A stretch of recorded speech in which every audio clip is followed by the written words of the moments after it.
ആ ചെക്കന്റെ നോട്ടം നോക്കി പോകുന്നുണ്ടല്ലേ? നിങ്ങൾക്ക് ആ ചെക്കനെ മനസ്സിലായോ? ഇല്ലടാ. മരിച്ചുപോയ നമ്മുടെ രാജീവ് ഇല്ലേ, ടാക്സി ഓടിച്ചിരുന്നത്?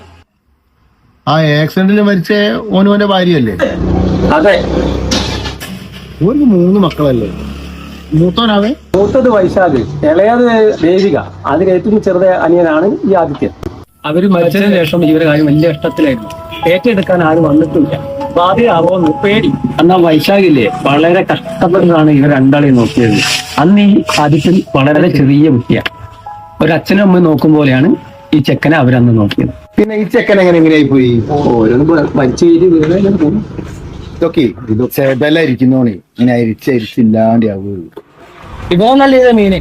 ആ താടിയും മീശലാണ് കണ്ടില്ലേ അമർ, കൂടുള്ള തലമുറും സൈഡാ. സ്കൂളിൽ പഠിക്കുന്ന കുട്ടികൾ മുതൽ കോളേജിൽ പഠിക്കുന്നവർ വരെ അവന്റെ ഇരകളാണ്. അമറിനില്ലാത്ത ചെറ്റത്തരങ്ങളില്ല. ഇതൊക്കെ എങ്ങനെയാണ് അറിയാം?